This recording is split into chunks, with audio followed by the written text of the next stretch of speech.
Chapter 15, Bingo. Right, Chipstick, let's see if you're right. Come on. Grandad pulled open the door to the garden shed and disappeared inside. I followed him, trying not to cough at the dust and the earthy smell.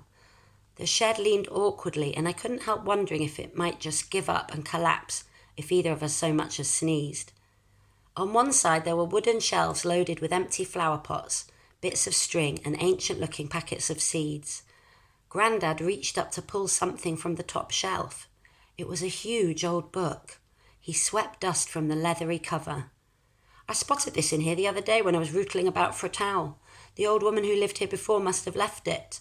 She left all sorts of bits and pieces, as it happens. But unlike the Guatemalan rainstick, this might actually be useful. It's an encyclopedia of plants.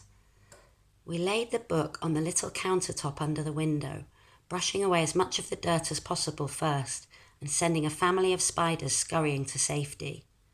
A World of Plants, it's called, Grandad said. I was thinking of using it to look up things to grow. Let's see if it's got anything to say about your tree, hey? The cover was thick with grime, but the lettering of the title was all fancy, like some old spell book you see in films. I was sure it creaked when we opened it. Inside, the pages were stiff and yellowed, crammed with illustrations and information. We flicked through, but there was no sign of the strange spiky dragon fruit tree, until at last Grandad cried, "Bingo!" and thumped his hand down on the counter, half choking me with a dust explosion. And there it was, the pitaya, our dragon fruit. I ran my hand over the picture as if I could feel the spiky leaves on the page. "Looks as if you were right," he said. "Says here we should get 5 or 6 crops of fruit at least." He started reading to me about flowers that bloomed for just one night, but I only had eyes for one thing. In a swirly bordered box at the bottom of the page was a tiny picture of a dragon and a paragraph of text. I had found the legend of the dragon fruit. I read the first words, my heart jumping around inside me, eyes skittering over the letters in my excitement. Sadly, my excitement soon fizzled out. Legend had it that dragons were supposed to breathe out the dragon fruit, but it didn't say anything about dragons actually growing inside the fruit, like Flicker had. I peered out of the dirt-streaked window, wondering if there really were more dragons out there, or if mine was the only one. At home again, muddy and tired, I set all the books from the library out on my bed. Maybe there was something I'd missed. Flicker flew over and started scratching at the covers, but I didn't think Mrs. Olive would be too happy about that, so I found him a cereal packet to destroy instead. I read until late, until my eyes burned with trying to keep them open. Finally, I gave in and wriggled down under the covers. I loved nighttime with Flicker, and not just because there wasn't so much poo and mess to clear up. You see, when I lay in bed, he left the toy box and curled up against me.